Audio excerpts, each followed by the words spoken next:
Magandang araw guys. Eto, nasa bakasyon tayo ngayon. Nag-Ilocos nga pala kami ngayon. And eto, ang aming first day guys. Yan, eto yung aming unang pinuntahan, ang Hidden Garden guys. Napakaganda dito guys. Ang dami mong makikita magaganda dito. Ayan, umaga pa lang guys. And yan, kumain na muna kami kasi ano pa lang yan, mga alas 6 pa lang ng umaga yan. Yan, yan yung pagkain namin. Sarap din naman. Medyo pricey nga lang konti. Yan, after namin kumain guys, nag-ikot-ikot naman kami. Yan, papakita ko sa inyo kung ano na yung mga pinunta namin dyan.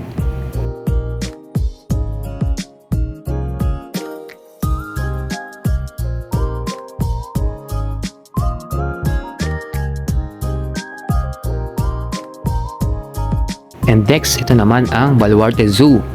Grabe guys, dito ko lang nakita yung mga hindi ko pa nakikitang mga animals. Like yung mga lion, mga tiger, camel, giraffe. Marami pang iba guys. Yan, papakita ko sa inyo dito guys. At ito na yung entrance guys. Yan, magre-register ka lang muna dito guys. And magbabayad ka rin dito. Yan, mayroong mga bayad dito eh. And yung mga sasakyan mo guys, meron dito. Mas maganda kasi nakasasakyan ka para mas ma-enjoy mo talaga yung pag-iikot dito sa loob ng Baluarte Zoo. After ng registration guys, ayan, nag-umpisa na kami, papunta na kami. Yan, lahat may ano na, tatak na. Papunta naman kami dito doon sa sasakyan namin. Yan, yung mga yan. Yan, at habang inaantay namin yung ibang kasama namin, yan, meron na rin ditong camel. Yan yung una namin nakita, oh. Ang laki niya, oh. Ngayon ko lang nakita yung ganyang klaseng camel. Ayun. Yan, meron din dito mga ano, reindeer din ata to. And mga ostrich. And ito yung mga maliliit na kabayo. At yan, ito yung bungad pa lang guys. Parang pinaka main entrance nila.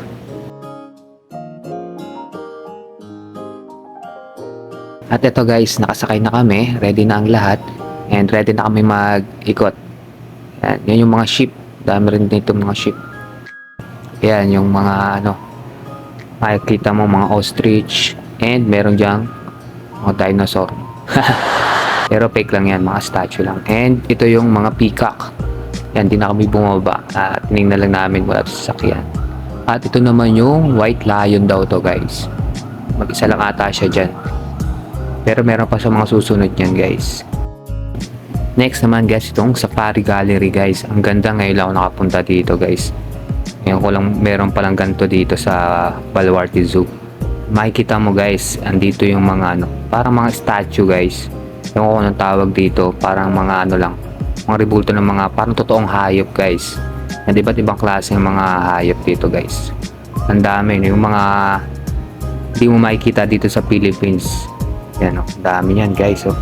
Yan, pakita ko sa inyo close up yung iba't ibang ano dito, mga animals na ano, statue lang guys.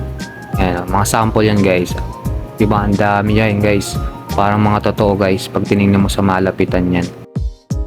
Kaya pala maraming pumupunta dito guys kasi marami rin sila makikita ditong mga ganito kakaibang mga ano, parang view. Ayan, yung mga parang museum to guys eh. Ito nga palang Baluarte Zoo guys. Ito pala ay kay Chavit Singson na matatagpuan mo dito sa Ilocos Sur. Ganda pumunta dito guys. Pag ano, lalo na pag grupo kayo guys, mas may enjoy nyo dito pagpunta. And yan, may entrance din dito guys, may bayad din dito pag papasok kayo. Yan, makikita mo. Pero sulit naman guys. Maganda yung makikita mo dito.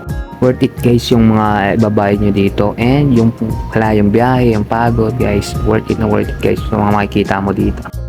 Dito pa lang sa Baluarte Zoo. Talagang sulit na pagpunta mo dito sa Ilocos. Guys. Yan, dito, kahit dito pa nga lang sa ano, safari guys. Sobrang sulit na guys. Ang dami yung makikita magagandang mga parang mga history guys.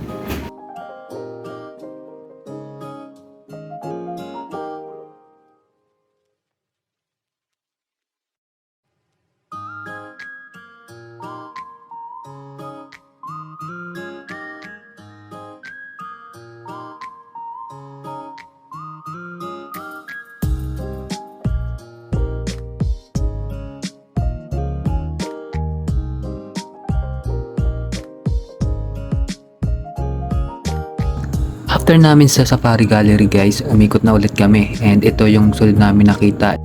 Zebra. Totoo yan guys, mukha lang hindi yan totoo pero gumagalaw yan. And ito yung next namin nakita. White lion daw to guys. Grabe daw ako makapaniwala guys. First time ko makakita sa personal nitong mga white lion. Tapos may tiger din dito guys. Dati sa TV lang ako nakakita nito guys. Pero ngayon ito na oh. Personal ko na sila nakikita. Tatakot na ako hawakan. Pero gusto ko silang hawakan guys. Gusto ko silang himas-himasin no. At ito pa guys, meron pa kami nakita isang baby white lion guys, pinapaligawan nila. Mukha siyang mabait pero nakakatakot. Ito may ostrich ulit dito guys, pero mas marami na to. And then ito, ano bang tawag dito? Reindeer? Di ata reindeer to. Ito naman yung ito ata yung mga usa. Ayan, ito mas marami pang usa dito. Eto na yung giraffe guys. Grabe, first time ko rin makakita ng giraffe guys.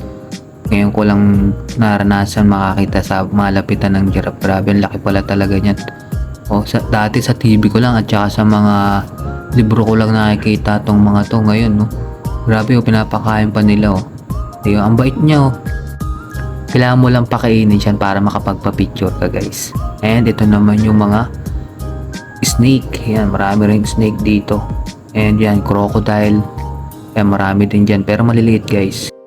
Next destination natin guys is San Agustin Church. O kaya mas kilala sa pangalang Baway Church guys. Marami pupunta dito guys. Kasi isa ito sa mga lumang simbahan dito sa Ilocos Norte guys. Pero tingnan mo naman guys, napakaganda ng view. Kaya ang dami nagpapapicture dito guys. Ang daming mga turistang pumupunta. At kung gusto mo naman ng mala-adventure na trip guys, eto, Sand Dunes tayo guys. Napakaganda dito guys. First time ko na din makapunta dito. Napakaganda guys. At kung gusto mo ma-experience yung ganito guys, yan, aarkila ka ng 4x4 na sasakyan guys para mas maganda yung trip nyo dito. Mas maiikot nyo guys yung buong Sand Dunes guys. Marami kang pwedeng gawin dito sa area na to. Yan, ready ka mag picture guys. Iikot ka ng 4x4. Ayan.